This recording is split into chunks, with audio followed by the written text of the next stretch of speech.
You completely understand that. I mean, people are anxious about COVID, and it would be completely reasonable if you heard that you're about to put, COVID patients not only into a hospital, that you'll be worried. What I would say is, of course, this is what we do day to day. This is what we do at Wollongong. We have COVID wards with very, very sick people and a COVID ICU with very, very sick people. And what we've done there is we've had engineering solutions to make it safer. The staff know how to wear their PPE and the staff are vaccinated. So we've brought that knowledge here to the SHA.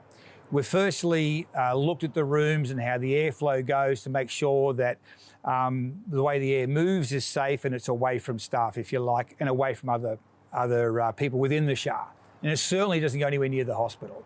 Next, the staff will be wearing personal protective equipment like they do at Wollongong. And finally, the staff are vaccinated. So basically using the same principles we've used at Wollongong of a three-layered approach, engineering, PPE and vaccination, we're extremely happy that the SHA will be completely safe for our staff, the people within it, and the community around us. Because, the rule of you have to be 6 metres away from an exhaust fan that might have COVID in it, well, it's hundreds. It's at least tens and tens and tens of metres, if not hundreds of metres away from our residents and in the community and the hospital. The Bulli Hospital with patients in it is on the same block of land campus as the SHA, but they are separate buildings, only connected by a breezeway with interconnect doors that are closed. They don't share the same air conditioning system, so they are separate entities, and the community can be assured that the hospital is completely safe from any contamination from the SHA. And the community can be safe that in the same ways people that live around Wollongong Hospital can be safe, that the badness that's happening inside a COVID ward in the hospital is not exposing anybody on the street, nor anybody else in any other part of the hospital to COVID. And that's the thing. We have these very, very hot zones in Wollongong Hospital, and the rest of the hospital is not in the least bit affected by that because of appropriate engineering and air conditioning and PPE. And that's exactly the same up here.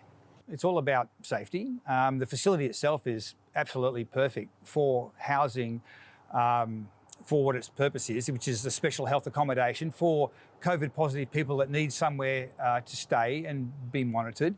The unique nature of this site here, as you can see, is that it's a purpose-built, safe outside area, garden area in fresh air. And it's well understood now that the weak points in transmission of COVID is within tea room areas where staff might have to go into a tea room and they have to take off their mask to eat and drink, but they're in the room with other people.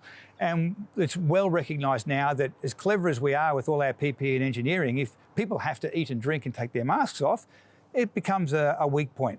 So we make outside spaces for the staff and it increases the safety. The staff feel better, they get their PPE off, they're out in the sunlight, they get fresh air, they go back inside feeling a lot better, a lot less anxious, in better mood. And it's the same for any clients that are here. They don't mix with the staff. They can come out in small groups into an outside area, fresh air.